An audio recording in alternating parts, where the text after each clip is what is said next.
Hey guys, welcome. Today we shall be discussing some quick facts about cystic fibrosis. First, the inheritance of cystic fibrosis is in the autosomal recessive fashion. Second, the chromosome on which the CFTR or cystic fibrosis transmembrane conductance regulator gene is present is on the chromosome 7.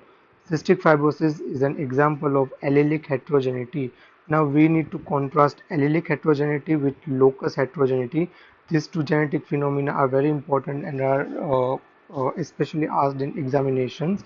So allelic heterogeneity means many types of the mutation in the same gene resulting in same disease. So take for example, there is an gene A, many types of mutation in gene A, that is A prime, A double prime, A triple prime or A quadruple prime, will result in the disease X. So many mutations in the same gene will result in the same disease.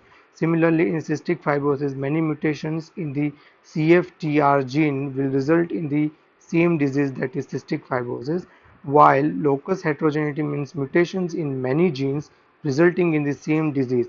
So, for example, there are three genes, gene A, B, and C. Mutations in all of these three genes will result in the disease Y. So, mutations in different genes will result in the same disease. That is example of locus heterogeneity. Now, the most common mutation in cystic fibrosis is deletion phenylalanine 508. So, that is deletion of phenylalanine amino acid from the 508 position in the CFTR gene. Okay, so in the CFTR protein, there will be a amino acid missing at the 508 position.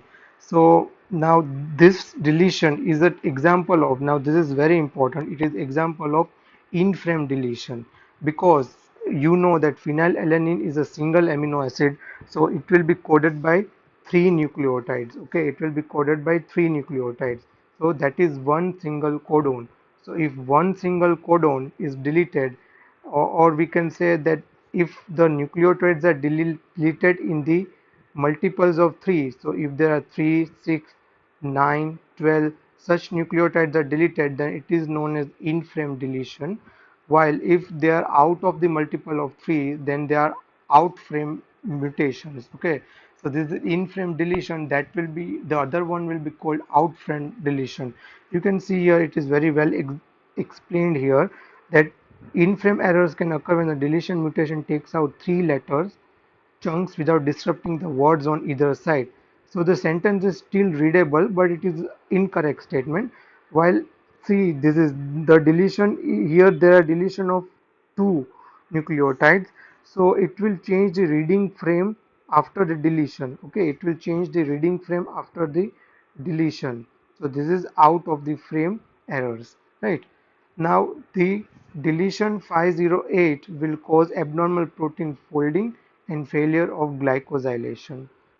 Now CFTR gene is gated by which compound? So the answer will be ATP. So they are ATP gated chloride channel. Okay, ATP is a ligand which binds to this channel to open it. Now the direction of the sodium and chloride is often confusing, but remember, let us make it simple. The movement of sodium always from high to low concentration. Okay, so the movement of sodium will always be from out to in, because outside the sodium concentration is high. Why? Chloride is absorbed in the sweat duct to preserve sodium chloride, and chloride is secreted in the airways to keep the mucus hydrated. So as you can see, sodium is moving in both these cases. Okay, but here, in case of the sweat duct, there will be absorption of the chloride ions, while in case of airways, there will be secretion of chloride ions. Okay. Now, if we, there is one test to diagnose cystic fibrosis, that is, we pour sodium chloride solution on the nasal mucosa, and after that we measure the potential. Okay, so more negative potential indicates cystic fibrosis. Why more negative potential? Because when we'll put sodium chloride solution here, the excessive amount of the sodium will get absorbed. Okay, so there will be more amount of the chloride which will left behind. So this will result into more negative potential. This is asked as a direct question. The more negative potential in case of sodium chloride test in cystic fibrosis is due to the excessive absorption of sodium and retain of the chloride. Okay. Now, there is one specific term that is called contraction alkalosis that occurs in any state of dehydration. So, while in cystic fibrosis, why does it occur? Because excessive sodium chloride is lost in sweat. That will result into dehydration. That will cause activation of RAS, that is renin angiotensin aldosterone system. That will cause increase in aldosterone. This aldosterone will in turn causes increased sodium reabsorption from the DCT and increased secretion of the H plus and K plus in urine in the distal tubule. That will result into hypokalemic alkalosis. Okay, as potassium will decrease, it will result into hypokalemia. As H plus is secreted more, it will result into alkalosis. This alkalosis is due to dehydration. It's due to dehydration. That's why it is known as contraction alkalosis. That's why it is known as contraction alkalosis, because alkalosis is due to contraction of body fluid. Okay. Now, newborn screening, we use immunoreactive trypsinogen. Okay, so there will be increased immunoreactive trypsinogen due to pancreatitis in the newborn period itself. Okay, and mother will complain that the baby is tasting salty when she kisses his or her forehead. So what are the clinical features that are tested upon? So one is pancreatic insufficiency. They will give you a clinical vignette of either vitamin D, A, E or K deficiency, and then they will give you the entire clinical scenarios or the evidences to support the diagnosis of cystic fibrosis. So the answer will be obviously cystic fibrosis. For vitamin A, they can give you keratomalacia. For D, they can give you osteomalacia. For vitamin E, they can give you hemolytic anemia. Um, uh, for vitamin K, I'm sorry, for vitamin E, they will give you neurological symptoms. For vitamin K, they will give you hemolytic anemia. So the infections most commonly by which organism? So you can see that in the early childhood period, the infection is most commonly by the Staphylococcus aureus, while in the late childhood period, the infection is most commonly by Pseudomonas aeruginosa. So this graph is important. Now there is one specific finding in newborns with cystic fibrosis that is known as meconium ileus. Okay, so because these stools are very hard, the meconium gets obstructed in the terminal ileum and it causes small bowel obstruction. Okay, now delayed passage of meconium in children has two major differentials, that is Hirschsprung's disease and meconium ileus.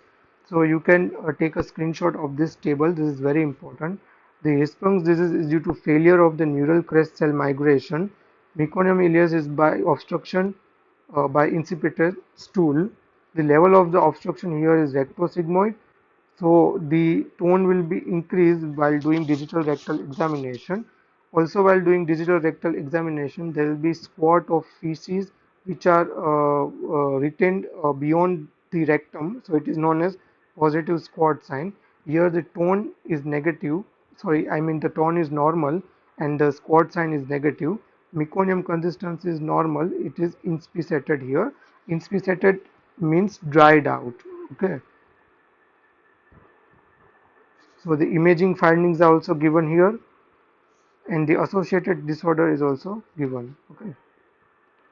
Now in cystic fibrosis in men, there will be infertility due to absence of vas deferens. Compare it with Carter-Jenner syndrome where there is immotile cilia which results in infertility. Now the treatment is chest physiotherapy, albuterol, aerosolite Dornes alpha, hypertonic saline. This is to loosen up the mucus and help is loosen up the mucus and help it expectorate out. There are two specific treatments, that is lumacaftor and ivacaftor. Lumacaftor, as the name suggests, luma, that means it acts within the lumen of the cell or inside the cell to correct the misfolding protein and increase its transport to membrane. Okay, so increase the transport of CFTR, increase the transport of CFTR to the membrane. Ivacaftor acts on the CFTR on the membrane to increase chloride transport. So this was all about cystic fibrosis. I hope you enjoyed the video. If you did, Please like it and please share it. Thank you.